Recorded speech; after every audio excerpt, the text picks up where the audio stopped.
Hello, everyone. I'm Charlton Hook, co-chair for the 19th Annual Social Enterprise Conference, Capital for Good, and an MBA student at Columbia Business School. It is my pleasure to introduce our keynote speaker, Debbie Wright, a board member of Citigroup and Memorial Sloan Kettering. In her tenure, Debbie has held a range of positions within the private, nonprofit, and public sectors, which were dedicated to creating economic opportunity, mobility, for underserved communities in New York. She served as chairman, president, and chief executive officer for Carver Bancorp and Carver Federal Savings Bank, a federal charter savings bank and the nation's largest publicly traded African-American-led bank. In 1999, Debbie served as the president and CEO of the Upper Manhattan Empowerment Zone Development Corporation, a fund which spurred redevelopment in Harlem. During her time as commissioner of the New York City Department of Housing, Preservation and Development, Debbie funded development of 21,000 affordable housing units and managed 43,000 residential properties. She also held roles with the New York City Housing Authority Board and the Partnership for New York City. She served under New York City mayors David Dinkins and Rudolph Giuliani. Debbie was also a senior fellow for the economic opportunity issues at the Ford Foundation. Moderating the discussion with Debbie will be Professor Doug Bauer, Executive Director at the Clark Foundation. Professor Bauer focuses on creating economic opportunity for individuals in order to help them lead independent and productive lives. The Clark Foundation supports nonprofits and programs in New York City and Cooperstown, New York. He is also Executive Director for the Scriven and Fernley Foundations and Senior Vice President with the Clark Estates Incorporated. Prior to Clark, Professor Bauer was a Senior Vice President with the Rockefeller Philanthropy Advisors, RPA, and held management positions at Goldman Sachs & Co., SmithKline Beekman, now GlaxoSmithKline, and Pew Charitable Trusts. Doug serves on the board of the Leatherstocking Corporation, the Maluka Foundation, and the National Council of Nonprofits Partnership for Health Foundation, and is a past chair of Philanthropy New York. Now I'll hand it over to you, Professor Bauer. Thank you for joining us today. Thank you so much, Charlton, and thank you for those introductions. I'm really delighted to be part of this conversation and this dialogue with Debbie. I'm just delighted that we have Debbie to guide this conversation over the next hour or so. Debbie and I are going to talk for about 25 or 30 minutes and then open the second half of our hour together in Q&A with all of you. I'm delighted that Debbie's doing this. As Charlton mentioned, Debbie has worked in the public, the private, and the nonprofit sectors. She's looked at the issue of economic mobility from a lot of different perspectives, a lot of different perches. So Debbie, thank you for being part of this conversation. I'd like to, before I start to get into a conversation with Debbie, just some context for this question that we're going to try and answer: is the American dream still attainable? Last week, the Federal Reserve released their survey of consumer finances, which they conduct this survey every 3 years. And according to the New York Times, it is the gold standard in data about the financial circumstances of American households. The good news out of the study was that the survey was that American families shored up their savings substantially between 2016 and 2019, but that wealth inequality remained stubbornly high, and that was before the pandemic. In 1989, for example, the top 1% wealth holders held about 30% of the nation's net worth. That figure jumped to 40% in 2016 and has been there ever since. Meanwhile, in 2019, the poorer half of American families held just about 1% of the nation's savings. The survey also noted that dramatic gaps in income and wealth across racial groups. Black families' median wealth is less than 15% of white families' net worth. It stood at $24,100 to $188,200 for white households. Latinx families held $36,100. Employment remains depressed and compared to before the pandemic, leaving many households in a more precarious position. And stock market indexes have rebounded, which should help overall household wealth. But again, benefits mostly will accrue to the rich, as only half of Americans hold stock. There was a good article earlier this week in the Wall Street Journal talking about the economic recovery that perhaps is starting to occur. Some were hoping for a V-like recovery. Others are suggesting it might be a U. What the Wall Street Journal was suggesting is that it would be more like a K recovery, with the upper part of the K showing the recovery helping and benefiting mostly those that are college educated and have wealth in many cases already in hand, and that there's actually not going to be much of an economic recovery for the rest of the economic stratas, the lower economic stratas, and in fact could be in worse shape.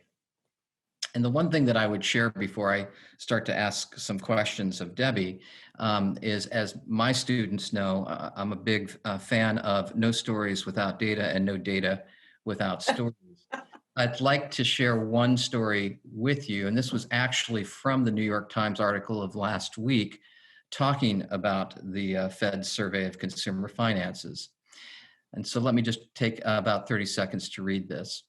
Before the pandemic hit, Michelle Bernier was finally rebuilding after a lost decade. Ms. Bernier, 47, was injured shortly before the last recession and lost her job at a nursing home in Lewiston, Maine. By the time she was well enough to work again, the economy had collapsed, and she and her husband had to rely on food stamps. By last year, however, things were looking up. She had a job she loved as a home nurse and was earning $20 an hour. Quote, "I was doing pretty good. Not great, but pretty good," she said. "We had our groceries, we had our car, we had our house. We had what we needed, and we had extra money to play with." Coronavirus wiped it all away. Her clients no longer wanted outsiders coming to their homes, meaning Miss Bernier was out of work. The extra $600 a week in unemployment benefits from the federal government kept her afloat for a while, but that supplement ended in July. She isn't sure how she'll get by without it. The bill collectors that she thought she had shaken are already hounding her again. Quote, "So here I am stuck without a job again and floundering, trying to figure out what my next career will be," she said. So with that as context, Debbie, first of all, again, welcome and thank you for being part of this conversation. Let's start with the first question, which is, what do you think the definition these days is of the American dream? How do you think we should be defining it? How do you define it? Thanks, Doug. I'm so honored and thrilled to be with all of you, especially the students, because we're going to need you guys and gals to bring this home for not just New York City, but our country. But to your question, I mean, I think living well is what we all want. And there's some basics like a safe home and healthy food and a good education. And when I say good, I really mean that you're prepared to get a job that is going to be able to pay you enough to take care of yourself and your family. And these are not, this is not heroism here. These are the basics that I know we grew up with in the 50s and 60s. And I don't know why there would be an expectation that this generation would need less. Okay. So the disconnect is pretty wide, right? And, yeah. And you get right down to the massive changes in the job market. And the fact that lots of employers think that part-time work is okay. And we as a society, we have tools to decide if that's the way we want to live as a community. So some of the elements of the definition of the American dream are somewhat evergreen in your mind. Absolutely. That hasn't changed. Every parent wants their child to have a great education. They want to bring food home. They want to actually relax and contribute to the community. And to do that requires a certain level of income. Yeah. Okay. So let's get to the second question then, Debbie, and it's the title of this session. What you've just described as a definition of the American dream, is it in fact still attainable? Well, it clearly isn't for too many Americans. And you see in your numbers, you see them closer than I do. Mm-hmm. And certainly in my prior work as a community banker, mm-hmm. There's a stark divide between folks who are skating along with the basics and those who have mobility, mm-hmm. Where they can not only meet basic needs, but they can educate their children well, mm-hmm. they can travel, mm-hmm. And they can enjoy the fruits of their labors. And that divide has grown substantially, I think, since I was growing up, mm-hmm. and doesn't seem to be abating. Mm-hmm. Right. So then, and given, this collision of what we're dealing with in terms of, the pandemic, the resulting economic impact of the pandemic, then, the not recent, but also kind of the amplification of racial and social justice questions as a result of certainly the killing of George Floyd earlier this year, mm-hmm. Breonna Taylor, et cetera. So if we have consensus that the American dream is about economic mobility and specifically forward economic mobility, then what should we be doing right now to try and make that happen and nurture it? And I imagine, well, let's stop there and then I'll ask a follow-up question.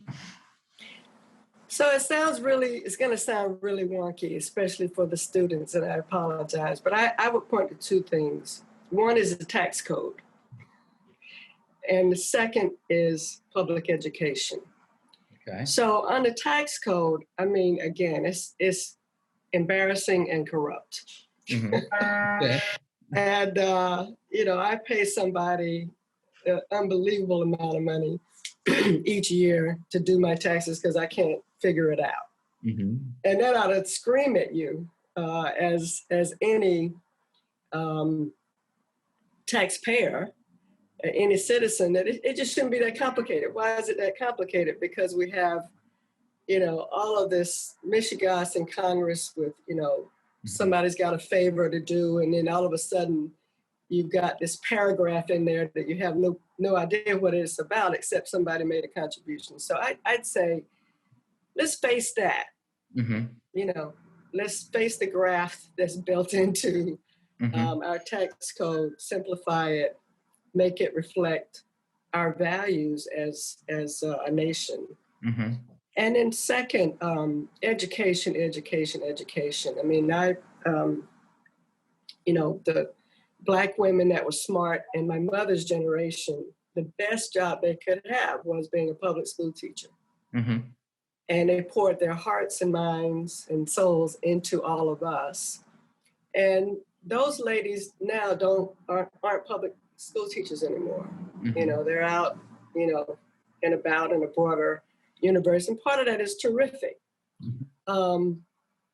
But the way our society has changed and the components of doing a great job and being able to get paid well mm-hmm. in a job, that's changed dramatically. And our schools just really haven't caught up.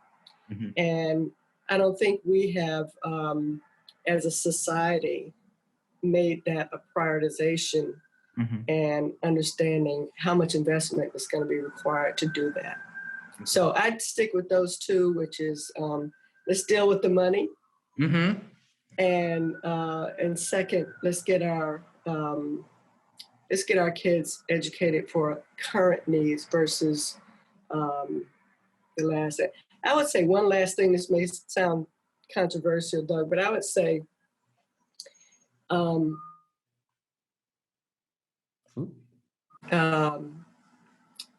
public paying for elections and just get the graft out of the system. Okay. And I know that's a pretty radical statement, but I don't know how we're going to back away from where we are now without leveling the playing field. And having some of those young people that are watching go run for office, because that's what it's going to take. Okay. Okay. So there's a lot that you just said. Sorry. No, it's good. It's good. And I didn't expect campaign finance reform to come into our conversation today, but that's good. And we've got a great model of campaign finance reform in New York City, actually, which I wish other cities and states would emulate. So, Debbie, just unpack one thing about the tax code. You said to simplify it, but can you talk a little bit more about why that's important and why you brought that up? I think it hides the acceptable graft, if you will. Okay. Because built in there are benefits for individuals and companies that have the resources to go lobby for benefits that really you don't have a lot of light as a society around who's getting what and how they're using it to benefit our society as opposed to just individuals or individual companies. Right. And so I think a bright light on that and forcing our elected officials to come clean around how they're investing our tax dollars. To allow us to be able to say, you know what, I actually don't want a beer company to get, $100 million in benefits to move from one city to another. Got it. Got it. Okay. But how much do we really get to weigh in on those decisions? Not very much. Right. And I certainly agree with you about your point about public education, certainly K through 12, but also, the role of CUNY and the community colleges and four-year colleges and CUNY in the cities, SUNY in the state, but to create more career pathways through those entities is also very important. And that starts in high school too, I think. Very important. Very important. Okay. So to talk a little bit more about what we need to do to move forward and whose responsibility is this? As you think about the three sectors that nurture and support this country, the public, the private, and the nonprofit, broadly speaking, Debbie, what do each of those sectors, what should be their role moving forward to create more economic mobility? Well, I tell you, they all have a role to play. And I think the balkanization sometimes has gotten in the way. And so for sure, the training component that I mentioned, I think it could sit in nonprofit land, but it has to be, oh my goodness, I'm sorry. That's all right. New York City. It is.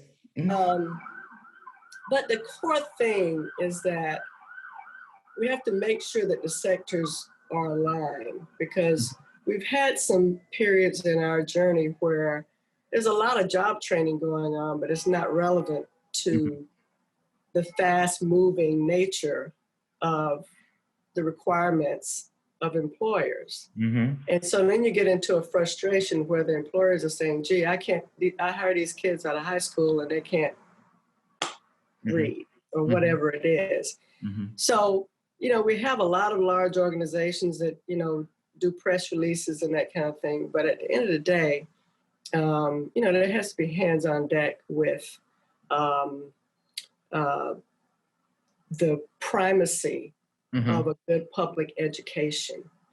Because the truth is the vast majority of kids are not going to get to go off to Columbia. They just aren't. And so we've got to make sure that the majority of Americans have that pathway. Agreed. And I love your idea of the sectors need to be more aligned. And that has always been a challenge, I think, and especially around economic mobility. there have been some issues and challenges as it relates to that alignment, I No think. question. No question about it. So I'd like to spend one question, and boy, this time is moving fast. So obviously Columbia University and Columbia Business School are in New York City. And according to a recent report from the Partnership for New York City, in 2019, the economic output of the metropolitan region was $2.1 trillion, or 10% of the US GDP. Prior to the pandemic, there were 11.8 million jobs, and the region outpaced the country at 3% annual economic growth. These figures are impressive, but the pandemic has exposed and exploited disparities of race, income, education, and healthcare that will demand, I think, a reckoning if the city and the region are to heal and move forward. So I'm curious, Debbie, given the profound impact of the pandemic, going forward, how should we be thinking about economic mobility specifically in New York City? I'm just curious what your thoughts are, especially given that you've spent time in city government as well as in the in the private sector and elsewhere. Well, it's disheartening because there are certain populations, neighborhoods, as you know, that were already struggling, and this is just a bit of a piling on. It exacerbates everything that we were just talking about in terms of the isolation of public housing, for example, the loss of jobs. Even a part-time job is better than no job. Yes. And then you add families impacted by the virus itself. So it's really hard to see any different path to move out of that. It's just made it substantially harder when you add the illness of the virus and the loss of jobs, even part-time jobs. So I think it just it makes all of our jobs harder to help people through this. And of course, New York City is a very generous city. It always has been, and people are reaching out from every source. We don't have the leadership at federal level that we need right now. But my hope is that raising the voices and elevating some of the things that have worked here will break loose some money from Washington as well.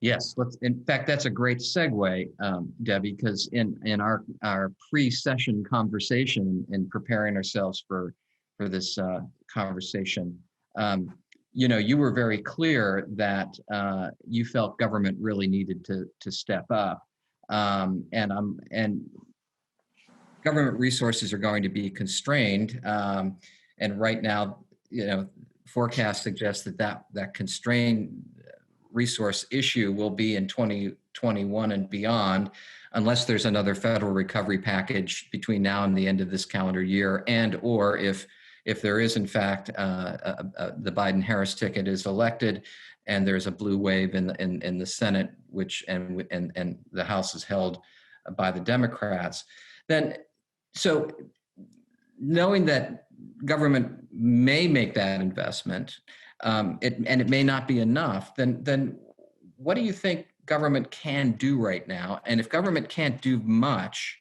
then does the private sector have to really step up here? Oh, no question. No question. All three sectors are on the spot.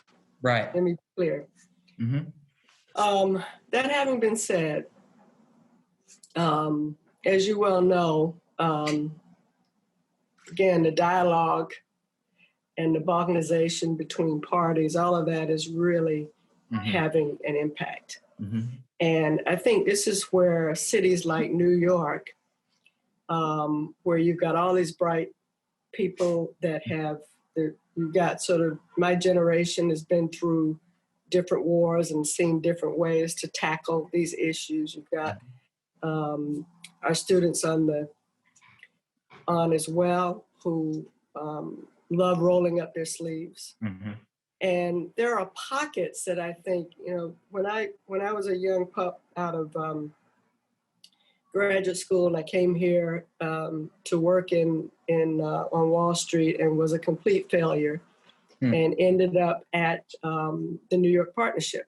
And it still exists. It's more buttoned up, and it's a trade group, blah, blah, blah, for big companies. At that time, it had a housing division, and that's how I learned all about New York, and that's how I ended up being housing commissioner, because I was in the neighborhoods.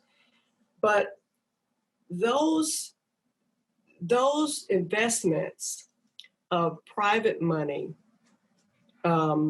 attracted public money, and it was this virtual cycle where we were able to invest billions of dollars in the neighborhood I live in now in Harlem. I mean, it was unwalkable, believe it or not. Bed-Stuy, Crown Heights, all those places. So there are plenty of examples where all three sectors have come together and made dramatic changes. So how we do that, again, back to job readiness for today's jobs. People are already in public housing. It may not be where we want to be, but they're housed. And if we can get people retooled for today's jobs, that would be heroic, right? And I've got, all of us have 6 other things, but let's start there, getting people to the jobs that already exist, where employers want to hire, but they don't have folks to do it. Right. So we're 2 minutes away from Q&A with the audience. And so I have one more question before we go to that, Debbie. Okay. I think it's been great because you've been talking, sharing some really interesting kind of analysis of kind of how these sectors have to work together to nurture and push forward economic mobility. I'm just curious, what are some current programs, organizations, efforts that give you hope that we can restore economic mobility and a shot at the so-called American dream? Who do you think is doing the good work right now that we can start to leverage in 2021 and beyond? So I'm not as close to the ground as probably the students on the call, but I would point 2 organizations. One is the Enterprise Foundation, and the other is LISC, L-I-S-C, local initiatives, blah, blah, blah. They've been around a long time, and they started out with those neighborhoods that I talked about that were decimated, and they raised billions of dollars along with us in government to bring hundreds, if not thousands, of neighborhoods back. In the course of that, they have built deep roots in neighborhoods around the country, and they've individually by cities sort of, picked up other things like health and blah, blah. But I would start there because given the scale of the issues that we're talking about and how hard it is to get trusted in neighborhoods, that's one way to get started, as well as some of these folks on the phone running for public office. Right. Got it. I would agree with you. I think LISC continues to be a force across the country, and certainly the Enterprise Foundation as well. Amy Dominy talked about community development finance institutions in the last session, and mentioned self-help in Raleigh in North Carolina. I would just note, there are like the Lower East Side Federal Credit Union, and your old employer and the bank that you used to lead, Debbie. I mean, Carver is a wonderful, progressive, community-based finance institution.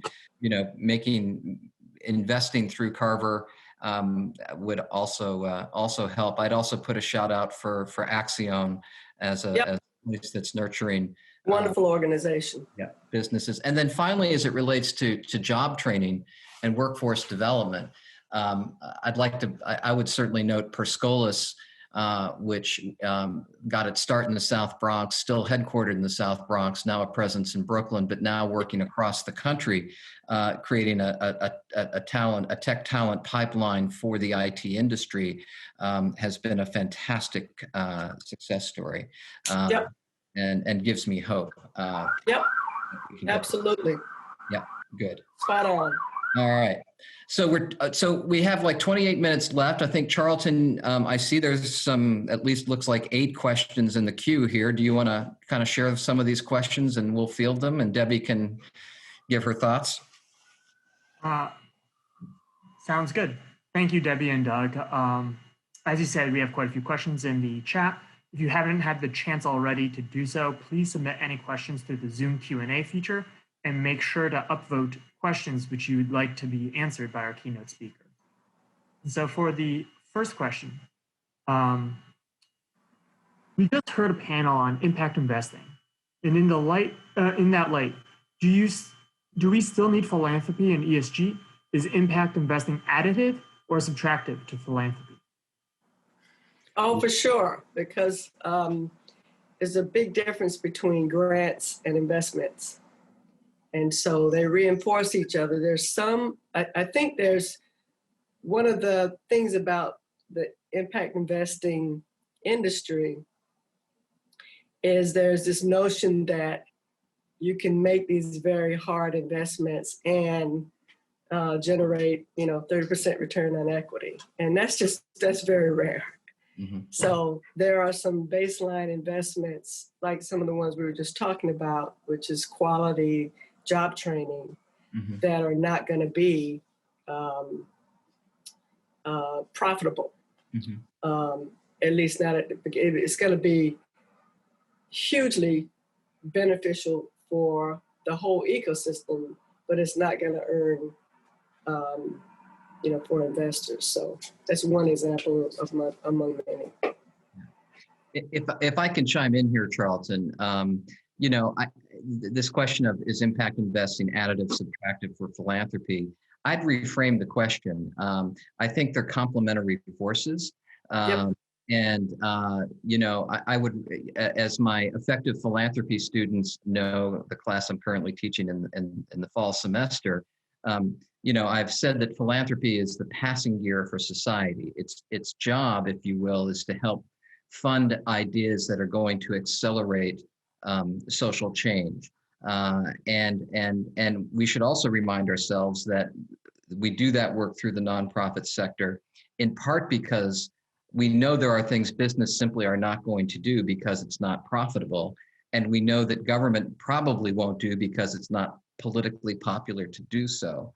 And so we need that third sector to handle things and provide services that just simply are needed in order for our communities to move forward and be what we want them to be. And that philanthropy is something that nurtures that. And we have to remind ourselves, last year, Americans gave $449 billion to charity. And that's a force that's important to reckon with. And, we're seeing some wonderful work where impact investing and philanthropy do work hand in hand to try and change things for the better. Yep. Thank you both. I feel like we do need to have a, how do I say this in the right way? Philanthropy, I used to say, the times that I spent in foundations was to some extent frustrating, because that's the money you really want to just, hit the long ball, mm-hmm. Because the person that gave you the money has moved on, and mm-hmm. and let's try to challenge that sector to take real bets, mm-hmm. Mm-hmm. Because if you're going to use the tax code and get the best treatment of all, then where's the win? We don't need a lot of people collecting billions and holding on to them for 100 years. Yep. We need those investments now. Agreed. Great. Charlton, next question. Yeah. So this one's from Deborah Meyer. Literacy is inextricably linked to equity and social justice as a determinant of health and career access, as well as social, emotional, and economic success. Yet 66% of eighth graders do not read at grade level. We don't prepare teachers to teach reading. We don't offer most kids a good education, and thus no chance at the American dream. How teachers are prepared to help students participate in our service-based economy. Wow, great question. Thank you, Deborah. You want to take a shot at that, Debbie? Whoa, this talk about controversial. So let me just say, I'm the product of a public school teacher, and everybody in our family, in our neighborhood, all of the Black women were public teachers. That was the best job that a smart, educated Black woman could do. However, along the way, as we all know, this is the topic we're talking about, the complexity of education, the complexity of requirements to do a great job, all of that is just upside down, right? And I say this again with respect and love, that the public school infrastructure has not caught up. Mm-hmm. And part of what's been left behind are the skills required to be a great teacher in this generation.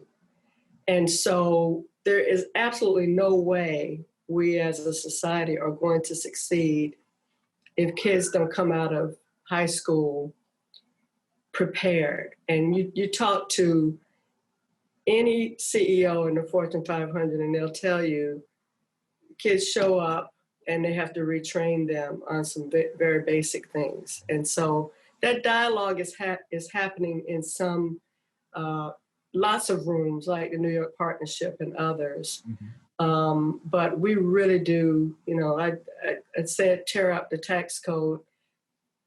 Part two would be that'll fund, the investments we need in shoring up the primacy of public education. Mm-hmm. Completely agree with that, Debbie. And I would just add, and thank you, Deborah, for that question. I'm encouraged. There are nonprofits that work closely with the New York City Department of Education and elsewhere. I think of New Visions for New Schools, Urban Assembly, who are very, very thoughtful about the professional development of teachers and making sure teachers are up to the task of what we need their students to be once they go through the public education experience. I know not everybody is supportive of charter schools, but there are some very good charter school systems, Uncommon Schools, Achievement First, that have given very careful thought to these issues and open source their work. And the final thing that I'd say, I would want to put a plug in for the BARD early college high school model, where we bring more college curriculum into the high school experience, to get students on the right track, but B, also to shorten the college experience itself and save money. So Great. There's some great models and programs that are out there. I think it's a question of embracing them and scaling them within some of our public education K through 12 systems. Agreed. Great. 100% agree. Great. I love the alignment, Debbie. Next question, Charlton. Can you elaborate more on your own career? What has changed in terms of social and racial equity? What has not changed? Woo! All these easy questions. Yeah. Well, look,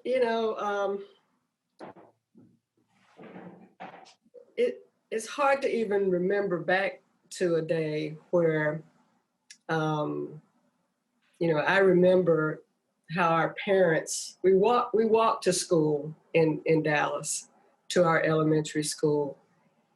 And I remember what a stark change it was when the integration thing happened and we had to be bused to junior high school. Our parents were, giving us hugs before going to school and buffing us up and, all of that chaos for those years. So, I hope that that's not what will be required for us to face the investments that we need and the changes. But we all know this is very tough stuff because you're talking about interrupting systems as they are and the individuals that are impacted. But I just don't see another way to do it. There's no magic wand.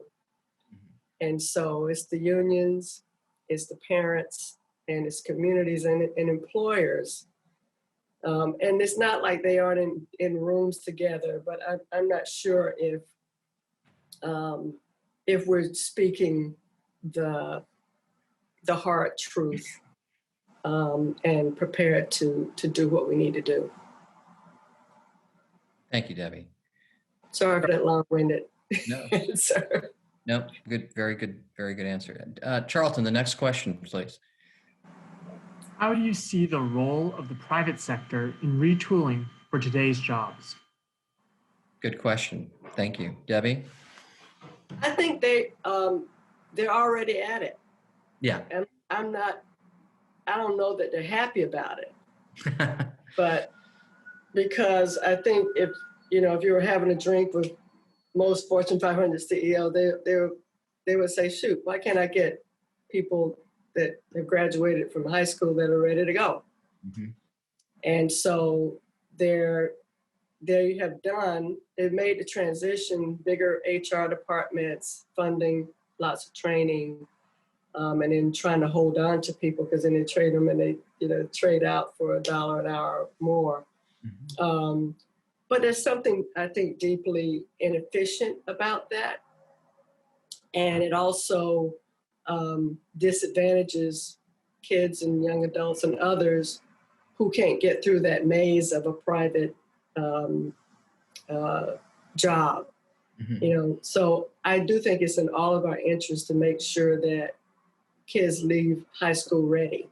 Mm-hmm. And that will create a level playing field that will put more kids in a position to succeed. Mm-hmm. Mm-hmm. I agree with that, Debbie, and from my perspective, because the Clark Foundation does do granting in the employment area, we've consistently seen that the private sector is always far ahead of certainly government and the nonprofit sector, and it's specifically here in New York City. There are, as I mentioned, Perscolis, Knowledge House would be another great program. The Lower East Side Employment Network, run out of Henry Street Settlement. I mean, these are groups that are working closely with the private sector to create pathways to employment through really, really strong training programs. So I'm encouraged by that. Again, it's a question of scale. Yeah.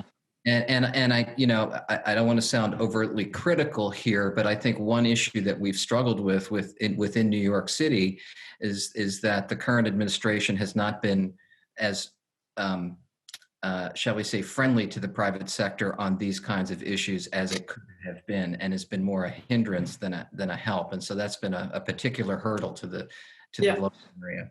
So it's regrettable. Yeah, it is. Next question, Charlton.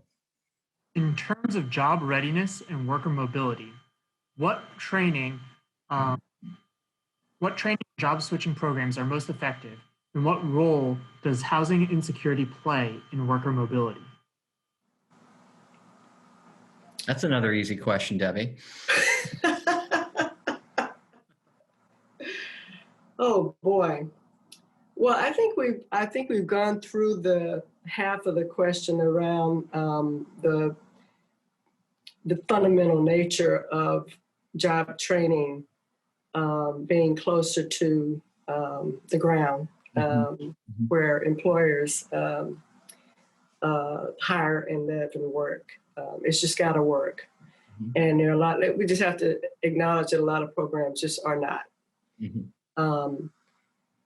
But environment and your home and communities, again, you just can't separate that. You know, if you're living in a home or a public housing development or whatever, and people are not gainfully employed, and then you have to find something to do with your time. And sometimes those things are not great things. And so, you know, these are all ecosystems of distraction or support, you know? And so, you know, I can tell you, I've got, of the four of us adults, siblings, two of them are extremely well educated, but they're unemployed. And they have classic educations from, you know, good college, blah, blah, blah, but their skills are just a mismatch for today. So there's not a lot of options when you're 50 something and you've got to make that transition, but we ought to be able to figure that out for 18-year-olds graduating from high school, so they can start in a good place rather than waffling around for years and getting discouraged. Right. And Debbie, what about the question of housing? You know,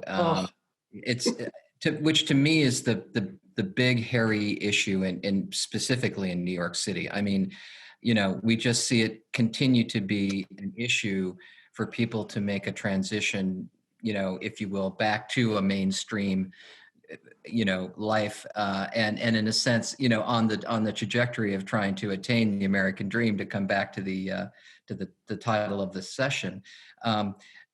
But it confounds me as an issue. And given your background, what you're thinking about what we need to do about the housing insecurity question, or access to affordable housing as part of the dream question. You know, it's such a conundrum because, as you well know, there's no city in the country, probably not in the world, that has spent more money on affordable housing than New York. And I think, to me, at this point, all roads lead back to public housing. You know, we're out of land. And even if we weren't, you know, every strip we have is so dear now that it costs a fortune to build housing. And so again, LISC and Enterprise are great at this, and they've been doing that. But I think,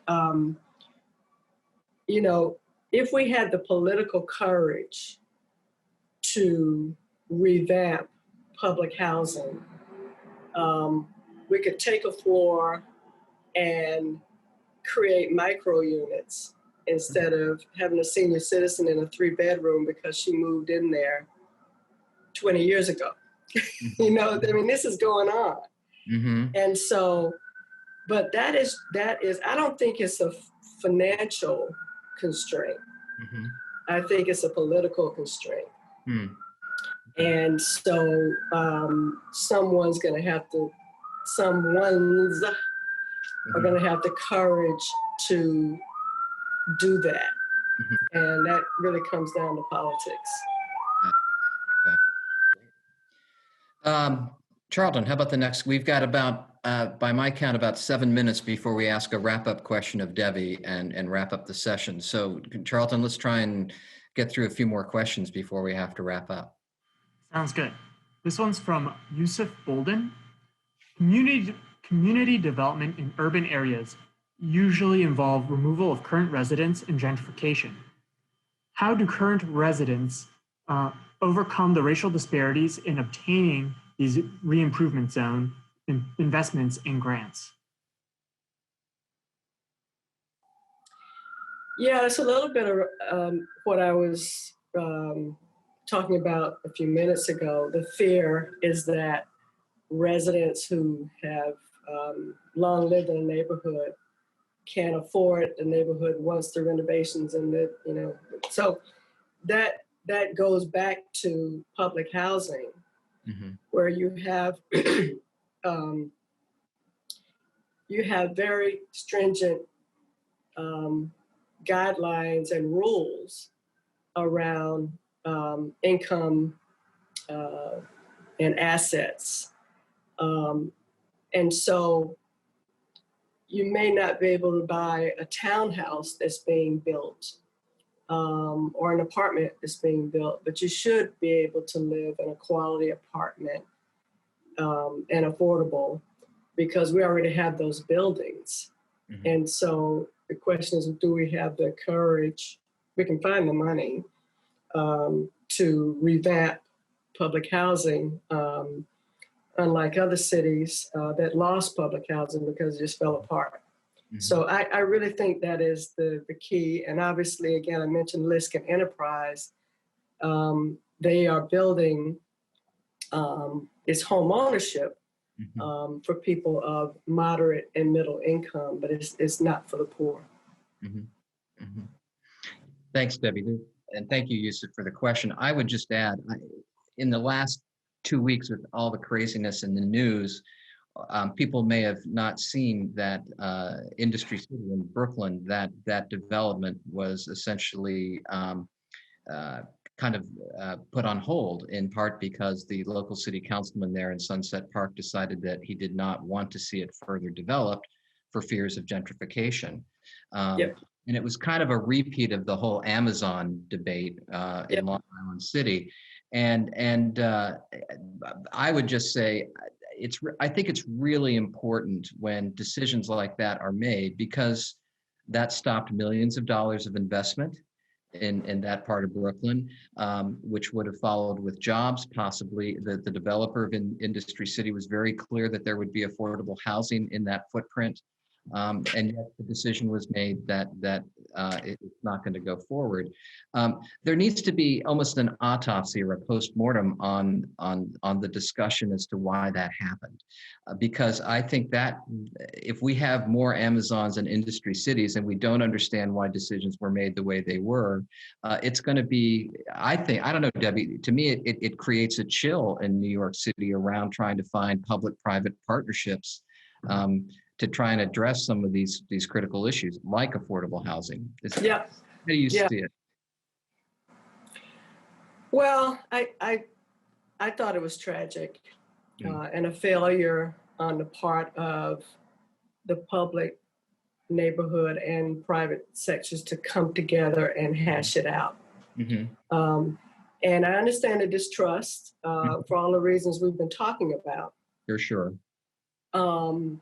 But to walk away from the jobs and the opportunity to,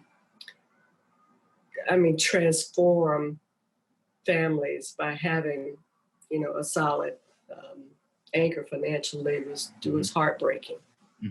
But I tell you, I've been in. When you invited me to do this, I was having flashbacks to some times as housing commissioner. One time I had to spend the night in a building in Williamsburg, a brand new housing development for NYCHA. And the warring fight between the Hasidim and the Latinos just spilled over, with each side saying somebody's going to bust in there and take the development. And I literally had to spend the night in there with my team to make sure these people didn't kill each other overnight.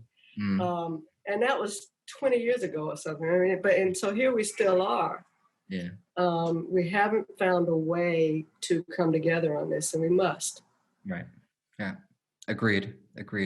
Gwen Shufro points out, our colleague from the Tamer Center, that Essex Crossing, a development in the Lower East Side, perhaps is a better success story. And I thank Gwen for pointing that out. I would agree with her. Yeah, that was war too. Yeah, it I was. think they won on the third try. Yeah, exactly. Charlton, I think we have one more. I'm sorry we're not going to get to all these good questions. Do you want to pick one, Charlton, before I ask a wrap-up question of Debbie and we wrap up the session? I think we just have 4 minutes left, so it might be best to hand the mic back to you and have you do the closing question. All right. Thanks, Charlton. I appreciate that. So Debbie, the final question for you is, as we know, today's audience is mostly, but not all, MBA students. We also have students from SIPA and other parts of Columbia. They're all young. They're all talented. They're all smart. You alluded to this at the beginning of our conversation, but I'd like to come back to it and have you expand a little bit. What role should this next generation play in helping our city and country rebound economically and restore economic opportunity and create that pathway to the American dream? So I'd say two things. First of all, I'm jealous. I would do it all over again. Mm-hmm. And second, I think it's obvious from our conversation that we need you guys. We need you guys. And I'm not going to be naive and say, all of you, swear to go into poverty to save the world. We don't need you to do that. But some of you need to find your way into these organizations and roll your sleeves up. And that could be as, sorry guys, this is Harlem. Some of that may be joining the board. Some of it may be volunteering on a project or volunteering to have a conversation and dialogue to break through conversations like we're having now. But however you do it, please help. Mm-hmm. And I got to tell you, the years that I spent in city government and in the New York partnership were some of the best in my life. I'll be proud of it forever. So I hope you'll dive in as well.